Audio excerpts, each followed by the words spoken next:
I've been doing these Whiskey for Beginners videos for several weeks now, and I realized that my schedule that I'd written up was wrong.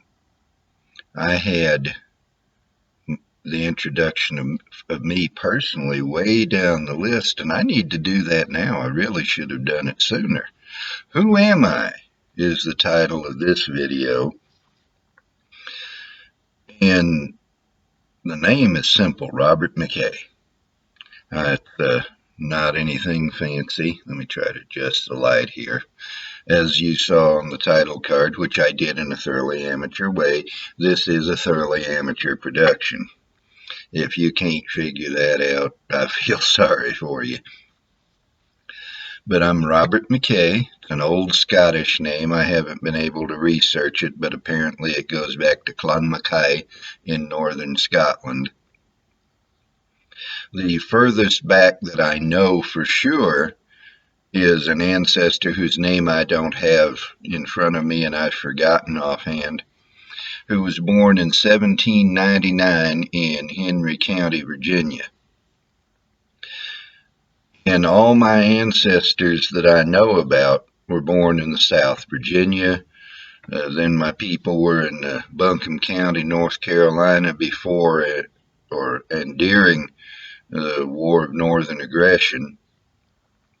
And then after the war, they moved into eastern Kentucky, and from there to Arkansas, then Texas, then Oklahoma, where my parents were born.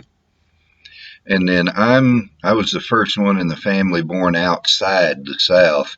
I was born and raised in California, a thing which shames me now, given where California's at.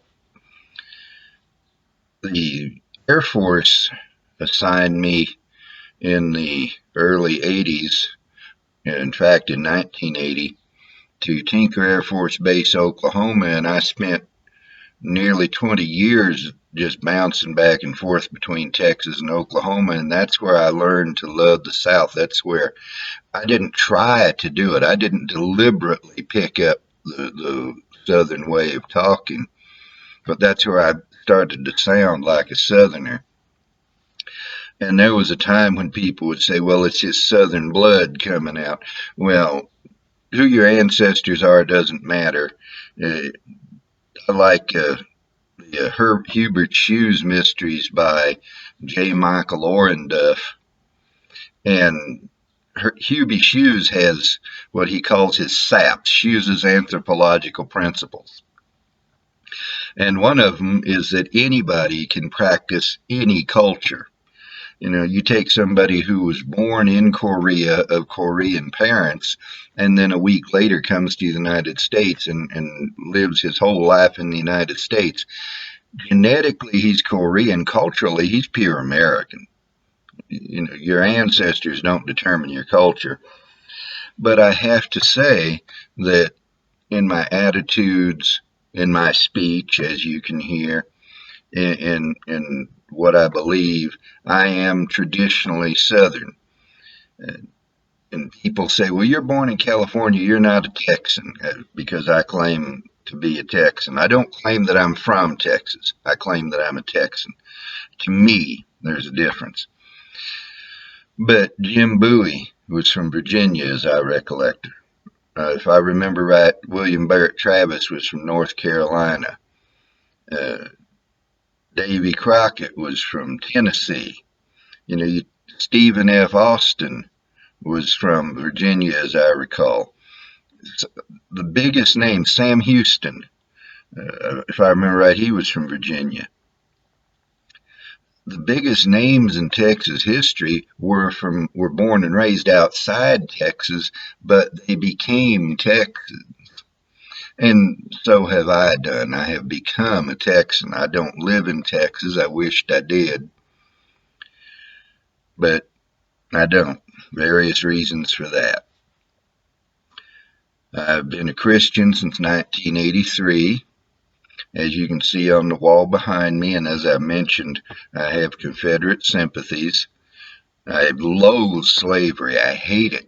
I wish we could get rid of it. What they call human trafficking today is just a euphemistic way of avoiding the fact that we have slavery, illegal slavery, but slavery in the United States today. I hate it, but the fact is that slavery, while it was a part of the South before and during the war, was not the fact of the South. It's not why the South seceded.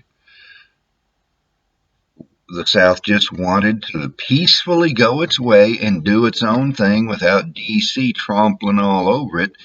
And there are people today who want the exact same thing and hate the South that wanted that thing. The history that people get in the schools today, I call them government indoctrination centers, is all fouled up. You don't get the reality of it. Let's see, what else about me? Relevant to this channel, I began drinking whiskey. In fact, my first drink of whiskey in nearly 40 years was on September 20th, 2021. So I've been drinking whiskey about a year and a half now. I don't claim to be a whiskey expert. As I've said in other videos, if I were going to give this a really full title, it wouldn't just be Whiskey for Beginners, but I would add on by a beginner. Of course, as time goes on, I'm less and less of a beginner, but I want to remember what it's like to be a beginner, to remember the questions I wished I had answers to all in one place. And that's what I'm trying to do here, is provide those answers in one channel with really terrible production, with a desk lamp over here that makes a glare on the screen, and all the various shortcomings, but to have the answers for you in one place so that you don't have to scramble all around. Now, maybe you haven't found this channel until you've done the scrambling. It happens that way. I did some serious scrambling for a year and a half before I found my 3 favorite whiskey channels, so that's how life is. I think I've covered all the essentials of who I am, but if you have questions, you can leave them in the comments. So far, I haven't gotten any questions in any comments in any video I've posted. But you can leave them in the comments, and as time goes on, and I actually get some subscribers and questions do come in, I want to compile them and eventually do a questions video or a question and answer video, however you want to put it. For now, that's the end of this video. It's a basic who am I, and I hope it has been helpful to you.